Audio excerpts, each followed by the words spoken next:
If you don't have anything to look up to, you don't have anything to do, right? A lot of the meaning that people find in their lives is purpose-driven. And in order to put effort into something, to work towards something, you have to assume axiomatically that what you're working towards is better than what you have. Because why else would you do it?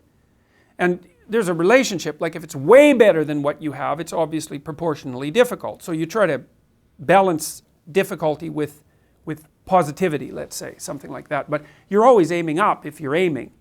And if you're not aiming, then you don't really have any purpose, and that deprives your life of meaning. That's not good, because if your life is deprived of meaning, then what you're left with is the suffering. It's not neutral, right? It's negative.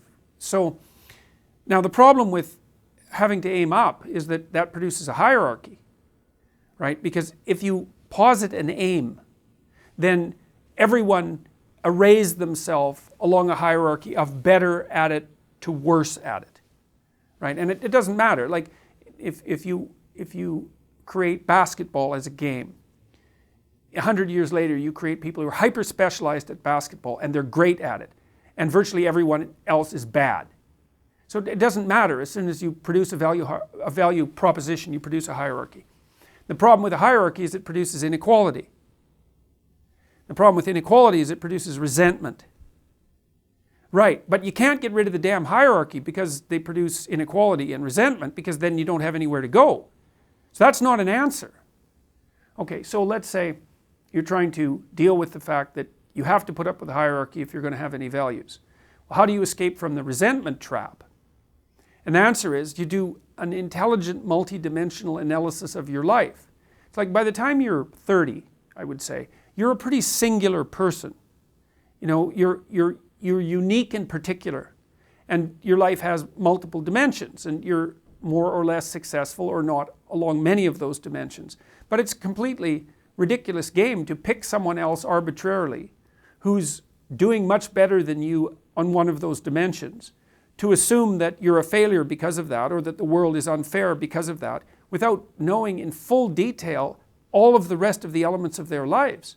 I mean, look, we're absolutely awash in stories of unhappy celebrities, you know, mired in interminable divorces, or in affairs, or in addictions, and that's par for the course. It's not helpful. It's helpful to have a goal. It's necessary to have a hierarchy. It's not particularly useful to compare yourself to other people. But it is useful to compare yourself to yourself. That's the right baseline, right? That takes everything else into account. And it's really practically useful. And I've done this in my clinical practice very frequently. It's like, okay, let's take stock of where you are. Okay, and then let's hypothesize about where you would like to be. It's a complex conversation, right? Because we want to figure out what's not so good about your present situation, exactly, precisely, and then come up with a hypothesis about what your life would look like if it was better. And then we can work on incremental improvement. And the idea would be, there's some step you could take, that you would take, that would make today or tomorrow fractionally better than yesterday. Right, and then you can iterate that. And that's actually unbelievably powerful. You hit the effect of compounding interest, let's say, very, very rapidly if you do that. Yeah, well, so there's real utility in incremental progress. And you don't have to improve your life much in increments to start hitting the effect of compounding interest. You know, you make one thing slightly better, and that increases the probability that you'll make the next thing slightly better, as well as having its positive side effects. And so even if you make small steps forward and you do that regularly, that can turn your life around very rapidly over like a 1 to 2 year period. I mean, that's a long time, 1 to 2 years, but it's not a lifetime. And it certainly beats the hell out of going downhill precipitously, which tends to be the alternative.